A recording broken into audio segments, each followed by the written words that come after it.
اقرأ وربك الأكرم الذي علم بالقلم علم الإنسان ما لم يعلم۔ جی ایس ٹی سے تاجر بالکل پریشان نہ ہوں، بھٹکل تعلقہ مرچنٹ ایسوسی ایشن کی جانب سے بیداری پروگرام کا انعقاد۔ جامعہ اسلامیہ بھٹکل کے طلباء دارالعلوم ندل العلماء کے لیے ہوئے روانہ، متعلقین نے طلباء کو کیا الوداع۔ بیف فروخت کرنے کے لیے کیرلا میں بی جے پی لیڈر آئے آگے، کوآپریٹو سوسائٹی کی رکھی بنیاد۔ فیس بک پر قابل اعتراض پوسٹ، مغربی بنگال کے بدوریا میں فرقہ وارانہ تشدد۔ آگرہ ریلوے اسٹیشن پر ہجوم کی بربریت سے بچنے کا نیا طریقہ، مسلم شخص نے برقع پہن کر کیا سفر۔ اسرائیل کی امریکی ویزا سے مستثنی ہونے کی کوشش ناکام، اس سے پہلے بھی کئی مرتبہ کوشش کر چکا ہے اسرائیل۔ اب خبریں تفصیل سے۔ بھٹکل ملک میں لاگو ہونے والے نئے قانون جی ایس ٹی کے تعلق سے لوگوں کو معلومات فراہم کرنے اور کاروباری حضرات کو تمام تفصیلات سے آگاہ کرنے کے لیے آج صبح رابطہ حال میں بھٹکل تعلقہ مرچنٹ ایسوسی ایشن کی جانب سے ایک پروگرام کا انعقاد کیا گیا، جس میں انکم ٹیکس سے جڑے افراد اور دیگر لوگوں نے عوام کے سامنے جی ایس ٹی کی تمام تر تفصیلات سامنے رکھی اور اس کے مختلف گوشوں پر بھی روشنی ڈالی۔ اس پروگرام میں بطور مہمان خصوصی شرکت کرنے والے محکمہ دھارواڑ کے جوائنٹ کمشنر ایس گنڈراؤ نے گفتگو کرتے ہوئے کہا کہ تاجروں کو اس قانون سے پریشان ہونے کی چندہ ضرورت نہیں، بلکہ تاجر حضرات اس کو ترقی یافتہ ویٹ سمجھے۔ ملک کے کئی ساری ریاستوں میں کئی سارے ٹیکس لاگو ہیں، جی ایس ٹی لاگو ہونے کے بعد وہ سب ٹیکس ایک ہی مانے جائیں گے، اس لیے تاجر طبقے کو چاہیے کہ اس کو اپنے لیے مفید سمجھے۔ اس سلسلے میں بالکل پریشان ہونے کی ضرورت نہیں ہے۔ انہوں نے مزید کہا کہ مرکزی حکومت کی طرف سے جاری کردہ اس نئے پلان سے ملک کی جی ڈی پی میں کافی اضافہ ہوگا۔ جوائنٹ کمشنر رمیش کمار نے اپنے خیالات کا اظہار کرتے ہوئے کہا کہ جی ایس ٹی تاجروں کے لیے مددگار ہے کہ وہ اشیاء کو جہاں چاہے فروخت کر سکتے ہیں۔ پروگرام کے آخر میں حاضرین کے لیے سوالات و جوابات کا سیشن بھی رکھا گیا، جس سے فائدہ اٹھاتے ہوئے سامعین نے اس تعلق سے کئی سارے سوالات کیے، جس کا ذمہ داران کی طرف سے تشفی بخش جواب بھی دیا گیا۔ ملحوظ رہے کہ بھٹکل تعلقہ مرچنٹ ایسوسی ایشن کے صدر وینکٹیش پربھو نے استقبالیہ کلمات پیش کیے، جبکہ منجونات پربھو نے نظامت کے فرائض انجام دیے۔ اس موقع پر مرچنٹ ایسوسی ایشن کے سیکریٹری اسماعیل صدیق اور ہوناور ٹیکس آفیسر محمد شرید کشمیشور اسٹیج پر موجود تھے، جبکہ مختلف مقامات سے آئے ہوئے کئی سارے تجار، افسران اور طلباء نے اس پروگرام میں شرکت کی۔ بھٹکل جامعہ اسلامیہ بھٹکل سے اپنی تعلیم مکمل کرنے والے طلباء کا قافلہ مولانا وسیع اللہ ندوی اور مولانا میرا معذب ندوی کی سرپرستی میں اعلیٰ تعلیم کے حصول کے لیے آج بھٹکل سے دارالعلوم العلماء کے لیے روانہ ہوا۔ طلباء کو رخصت کرنے کے لیے سرپرستان اور متعلقین کی ایک بڑی تعداد ریلوے اسٹیشن پر موجود تھی، جو پرنم آنکھوں سے طلباء کو رخصت کر رہے تھے۔ اس موقع پر محتویم جامعہ اسلامیہ مولانا مقبول احمد کوبٹے ندوی نے طلباء سے سفر کے آداب ملحوظ رکھنے کی نصیحت کرتے ہوئے کہا کہ آپ ایک اچھے مقصد کی تکمیل کے لیے روانہ ہو رہے ہیں، لہذا اب آپ کی ذمہ داری بڑھ گئی ہے، اور جس مقصد کے لیے آپ سفر کر رہے ہیں، پہلے نمبر پر آپ اپنے مقصد کی تکمیل کے لیے کوششیں کرتے رہیں۔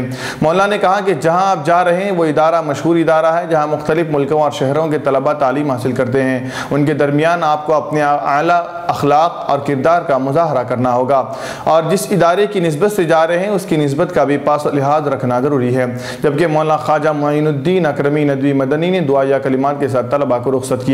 واضح ہے کہ ہر سال بھٹکل سے 50 سے زائد طلباء جامعہ اسلامیہ بھٹکل میں اپنی عالمیت کی تکمیل کے بعد اعلیٰ تعلیم کے حصول کے لیے دارالعلوم ندل العلماء کے لیے روانہ ہوتے ہیں۔ تریشور گائے تحفظ کے نام پر بی جے پی اور آر ایس ایس کا ایک مرتبہ پھر دوہرا رویہ سامنے آیا ہے۔ ایک طرف جہاں ملک بھر میں بیف کے نام پر ہنگامہ مچایا جا رہا ہے اور آئے دن وارداتیں رونما ہو رہی ہیں، وہیں دوسری طرف کیرلا کے تریشور ضلع میں بی جے پی اور راشٹریہ سویم سیوک سنگھ کے لیڈروں نے بیف فروخت کرنے کے لیے ایک کوآپریٹو سوسائٹی بنائی ہے۔ بتایا جا رہا ہے کہ یہ سوسائٹی اپنی سیاسی روٹی سیکھنے کے لیے بنائی گئی ہے۔ ملیالم کے ڈیلی دیش ابھیمانی میں شائع رپورٹ کے مطابق کوآپریٹو سوسائٹی کی تشکیل بی جے پی کے ضلعی صدر A Nagesh, secretary T S الاس باپو اور بی ایم ایس ضلع سیکریٹری نرسیما سبرامنیم نے مل کر کی ہے۔ یہ سوسائٹی بیف اور مچھلی کی خرید و فروخت کا کام کرے گی۔ خبر کے مطابق اس کے لیے سوسائٹی کا ایک دفتر ترومپڑی مندر کے پاس بھی کھولا جا چکا ہے۔ کوآپریٹو سوسائٹی جانوروں کے گوشت کو تھوک قیمت پر فروخت کرے گی۔ اتنا ہی نہیں، سوسائٹی کا گوشت سے متعلق خوراک کو سپر مارکیٹ میں سپلائی کرنے کا بھی منصوبہ ہے۔ علاوہ سوسائٹی نے گوشت اور مچھلی کو تازہ رکھنے کے لیے کولڈ اسٹوریج کی سہولت بھی شروع کرنے کا منصوبہ بنا رہی ہے۔ ساتھ ہی ساتھ یہ سوسائٹی گوشت، مچھلی اور دیگر اشیاء کی فروخت کے لیے ایک موبائل اسٹور بھی شروع کرنے والی ہے۔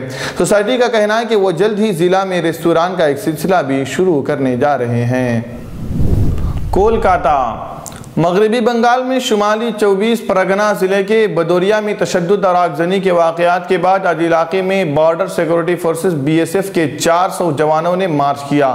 فیس بک پر ایک قابل اعتراض پوسٹ پر بسیرہاٹ سب ڈویژن کے بدوریا میں اتوار کو 2 فرقوں کے لوگوں کے درمیان تشدد بھڑک گیا تھا۔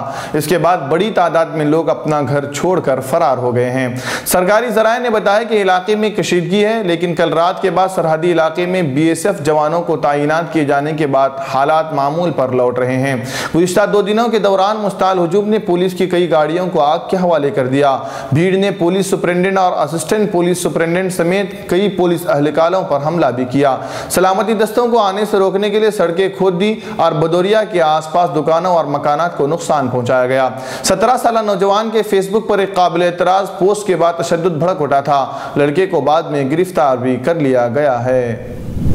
آگرہ دہشتناک ہجوم کے ہاتھوں پیش آ رہی ہلاکتوں سے مسلم اقلیت میں ڈر اور خوف کا ماحول بڑھتا جا رہا ہے، کیونکہ ان واقعات میں سینئر پولیس افسروں کو بھی نہیں چھوڑا گیا۔ اتوار کی دوپہر کو ایک 42 سالہ برقع پہنا ہوا شخص پکڑا گیا۔ ٹائمز آف انڈیا کی رپورٹ کے مطابق گرفتار کیا گیا شخص، جس کی شناخت نظام الحسن اسسٹنٹ انجینئر قاسم پور سب ڈویژن کے طور پر کی گئی ہے، جس نے گورنمنٹ ریلوے پولیس GRP عہدیداروں کو بتایا کہ اس نے برقع اس لیے استعمال کیا تاکہ وہ اپنی پہچان چھپا سکے، کیونکہ انہیں ڈر ہے کہ مسلمان ہونے کی وجہ سے ہجوم کے ہاتھوں مار پیٹ میں وہ ہلاک کر دیا جائے گا۔ مذکورہ شخص کی مشتبہ حرکتوں کا جائزہ لینے کے بعد واقعہ اس وقت سرخیوں میں آیا جب دیگر مظافرین نے GRP عہدیداروں کو الرٹ کیا اور اس کو گرفتار کرا لیا گیا۔ حسن نے پولیس کو اپنے بیان میں بتایا کہ وہ دہلی کے لیے مسلسل سفر کرتا ہے، جس سے اس کے رشتے کا بھائی بیمار ہوا ہے۔ پچھلے ہفتے جب وہ ٹرین سے اتر رہا تھا، تب اتفاق سے اس نے ایک شخص کو دھکا دیا، جس نے برسرعام فرقہ پرستانہ فقرے کس کر مجھے دھمکی دینے لگا۔ اس کے بعد اس نے دہشت گردانہ عمل میں شامل ہونے کی بات بھی کہی اور شہر میں اس کا جینا دوبر کرنے کی دھمکیاں بھی دینے لگے۔ بحث کے بعد اس شخص نے برقعے کا استعمال کرنا شروع کیا۔ حسن نے پولیس سے کہا کہ میں کچھ دن قبل بلب گڑھ میں ٹرین کے اندر جنید کو قتل کرنے کا واقعے میں اس کے بارے میں سوچ رہا ہوں۔ دھمکی کے بعد مجھے میری زندگی کی فکر ہو گئی، مگر میں نے سفر کرنا ترک نہیں کیا، لہذا میں نے سوچا کہ برقع پہن کر سفر کر لیا جائے۔ رام اللہ اسرائیل کئی برسوں سے ان ممالک کی فہرست میں داخل ہونے کی کوشش کر رہا ہے جن کے شہریوں کو امریکہ میں داخلے کے واسطے ویزے کی ضرورت نہیں ہوتی۔ اسرائیلی حکومتیں اپنے سب سے بڑے دوست ملک کی طرف سے اس امتیاز کے حصول کے لیے کوشش آ رہی ہیں، مگر یہ تمام کوششیں ناکام رہی اور امریکہ نے بھی اس کی وجہ ظاہر نہیں کی۔ امریکی صدر ڈونلڈ ٹرمپ کے وائٹ ہاؤس میں پہنچنے کے بعد اسرائیل نے ایک مرتبہ پھر کوشش کی، مگر اس بار بھی اسے ناکامی ہاتھ لگی۔ اسرائیل کی خاتون نائب وزیر خارجہ نے اس معاملے کی جانکاری حاصل کی تو معلوم ہوا کہ اس امر کے مسترد ہونے کی مرکزی وجہ امریکہ کی جانب سے اسرائیلی شہریوں کے فنگر پرنٹ ڈیٹا بینک تک مکمل رسائی کا مطالبہ ہے۔ اسرائیلی حکام کے دعوے کے مطابق اس مطالبے سے عبرانی ریاست میں افراد کے شخصی حقوق سے متعلق مسائل پیدا ہوں گے۔ اسرائیلی نائب وزیر خارجہ کے مطابق امریکی مطالبے کو پورا کرنے کے واسطے اسرائیل میں قانون کو بھی بدلنا ہوگا، اور اس سلسلے میں گزشتہ ہفتے وزارت خارجہ میں قانونی شعبے کے ساتھ ان کی مشاورت بھی ہوئی ہے۔ تاہم اسرائیلی نائب وزیر خارجہ کی جانب سے پیش کیے جانے والے وجہ کے علاوہ بھی دیگر اسباب بھی بتائے جا رہے ہیں، جن میں مسترد شدہ درخواستوں کی شرح کا مسئلہ بھی شامل ہے۔ کیا آپ اپنے نئے گھر کے لیے ڈائننگ ٹیبل کھوج رہے ہیں؟ Sofa set, T table, cabinet الماریوں سے اپنا نیا گھر سجانا چاہتے ہیں تو جلدی کریں۔ مدینہ کالونی میں واقع علی ایجوکیشنل بک ہاؤس میں آپ کو رعایتی داموں کے ساتھ بہترین اور عمدہ کوالٹی کے sofa set, dining table, cabinet الماریاں، ٹی ٹیبل اور نت نئے ڈیزائن کے آپ کے پسند کے فرنیچر دستیاب ہیں۔ جلدی کیجئے، محدود اسٹاک ہے۔ رابطے کے لیے اس نمبر کا استعمال کریں 8150939399۔